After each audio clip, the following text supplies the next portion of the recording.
தால்ச்சாவுக்கு வேண்டிய காயெல்லாம் நம்ம வெட்டிட்டோம். நம்ம கத்திரிக்காய், சவுச்சவு, உருளைக்கிழங்கு, கேரட்டு, பைத்தங்காய்.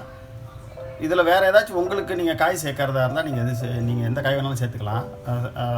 சில பேர் பரங்கிக்காய் சேர்ப்பாங்க, சில பேர் வந்து சொரக்காய் சேர்ப்பாங்க, சில பேர் பூசணிக்காய் சேர்ப்பாங்க.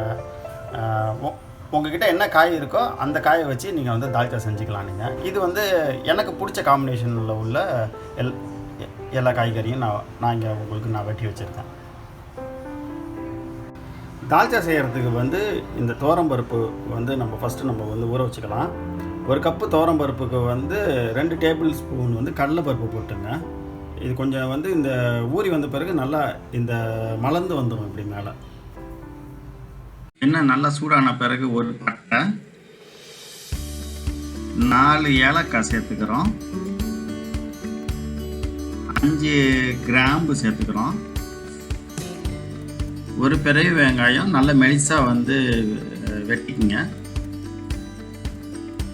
எல்லாத்தையும் நல்லா ஒரு கிண்டிக்கலாம். 2 பச்சை மிளகாய், ஒரு தக்காளி,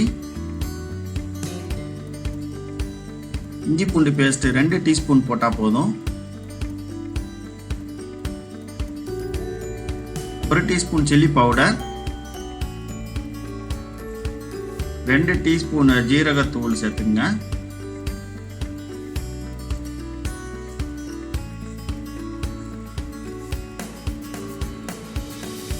ஒரு டீஸ்பூன் மஞ்சத்தூள்,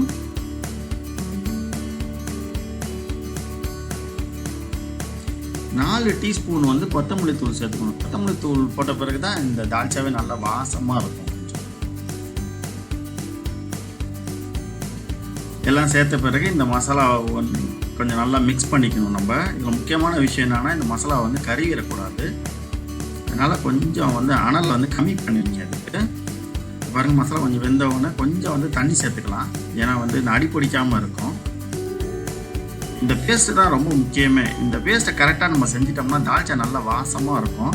இல்லாட்டினா வந்து சில நேரத்தில் தால்ச்சா கருவுன வாசம் வந்துடும். அதனால் இதை அடி பிடிக்காமல் பார்த்துக்கணும்.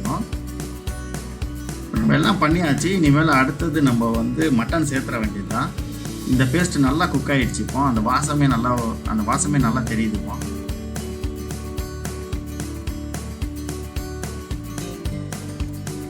நெஞ்செலும்பு போட்ட தால்ச்சா. நெஞ்செலும்புல தால்ச்சா செஞ்சாலே அது ஒரு தனி டேஸ்ட்டு. அதுவும் வந்து சின்னதாக அது வெட்டி போட்டு சமைச்சா அது ஒரு பயங்கர டேஸ்ட்டாக இருக்கும். இந்த நெஞ்செலும்பு போட்ட பிறகு நல்லா அது மிக்ஸ் பண்ணிங்க. அந்த மசாலா எல்லாமே கரெக்டாக சேரணும். அதில் தண்ணி ஊற்றிட வேணாம். ஏன்னா தண்ணி ஊற்றிட்டா வந்து அந்த மசாலாலேயே அந்த நெஞ்செலும்பு வந்து வேகாது. ஒரு 3-4 நிமிஷம் அது இருந்தால் போதும். இதை நல்லா மிக்ஸ் பண்ணிக்கோங்க. உங்களுக்கு தேவையான அளவு வந்து உப்பு சேர்த்துக்குங்க.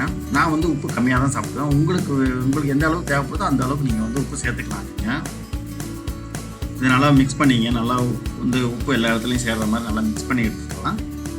இப்போ நம்ம அந்த ஊற வச்ச இந்த துவரம்பருப்பும் 2 டீஸ்பூன் கடலைப்பருப்பையும் அரை மணி நேரம் ஊற வச்சது அதை நீங்கள் சேர்த்துங்க. அது நல்லா கழுவிங்க. நீங்கள் வந்து துவரம்பருப்பையும் கடலைப்பருப்பையும் வெட்டி வச்ச காய். எனக்கு பிடிச்ச காய் வந்து கத்திரிக்காய், கேரட்டு, தட்டைக்காய், சவுச்சவு இதெல்லாம் நான் வந்து சேர்த்துருக்கேன். உங்கள்கிட்ட என்ன காய் இருக்கோ அந்த காயை நீங்கள் வச்சு சேர்த்துக்கலாம். சில பேர் முருங்கைக்காய் சேர்ப்பாங்க, சில பேர் வந்து இந்த பரங்கிக்காய் சேர்ப்பாங்க. இன்னொன்று என்ன காய், இந்த சொரக்காவா, அந்த சொரக்காய் கூட சேர்ப்பாங்க. உங்களுக்கு பிடிச்ச காய் நீங்கள் வந்து சேர்த்துக்கலாம். நீங்கள் இதில் தேவையான அளவு தண்ணி ஊற்றிக்கிங்க. இந்த பருப்பெல்லாம் வேகிற மாதிரி இந்த காய் கறி எல்லாமே வேகிற அளவுக்கு தேவையான அளவு தண்ணி ஊற்றிக்கிட்டு கொஞ்சம் இந்த கையளவு கருவேப்பிலை போட்டுக்கோங்க. கொஞ்சம் நல்லா வந்து இதை நல்லா கொஞ்சம் கிண்டிக்கிங்க. அடி பிடிக்காமல் பார்த்துக்கணும். அதான் ரொம்ப முக்கியமான விஷயம். நம்ம இன்னும் தான் தண்ணி ஊற்றினாலும் நம்ம அந்த கீழே பார்க்கணும் மசாலா இருக்கா இல்லையா. இந்த வெட்டி வச்ச இந்த மல்லித்தலை வேறு இதை நான் தூக்கி போட மாட்டேன். இதை நல்லா கழுவி நான் சேர்த்துக்குவேன். இதோட கொஞ்சம் புதினா சேர்த்துக்கலாம். அந்த தால்ச்சாவுக்கு நல்லா வாசமாக இருக்கும். ஒரு பாண்டா இலை, உங்ககிட்ட பாண்டா இலை இல்லைனாலும் பரவாயில்ல. இந்த குக்கரை நல்லா மூடிடுங்க. ஒரு 5 விசில் விட்டால் போதும்.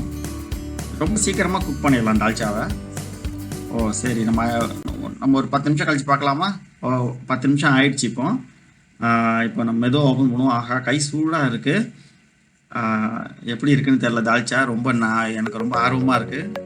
அனல் ஆவி பயங்கரமாக வருது, வாசமும் சூப்பராக இருக்குது. ஆஹா அடடாடாடா, நாயா தால்ச்சான்றது என்ன மாதிரி வந்திருக்கு பாருங்க. உள்ளார அந்த மேலாக அந்த அந்த நெஞ்செலும்பில் இருக்கிற கொஞ்சம் அந்த கொழுப்போட எண்ணெய் அழகாக மேலே வந்திருக்கு. எந்த காயும் குலையில, நெஞ்செலும்பு சூப்பராக குக் ஆகியிருக்கு. இப்போ நம்ம கொஞ்சம் இந்த புளித்தண்ணி நம்ம சேர்த்துக்கலாம். புளித்தண்ணி சேர்த்தா கொஞ்சம் தால்ச்சா கொஞ்சம் டேஸ்ட்டாக இருக்கும். ஒரு சில பேர் சேர்க்க மாட்டாங்க. எனக்கு வந்து புளித்தண்ணி சேர்த்தா ரொம்ப பிடிக்கும். இந்த புளித்தண்ணி சேர்த்த பிறகு ஒரு 3-4 நிமிஷம் நம்ம இந்த தால்ச்சாவை லைட்டாக இந்த சிம்மில் வச்சு கொஞ்சம் கொதிக்க விட்டால் போதும். தால்ச்சா ரெடி ஆகிடுச்சு. இனிமேல் இதை நம்ம சாப்பிட போக வேண்டியதுதான்.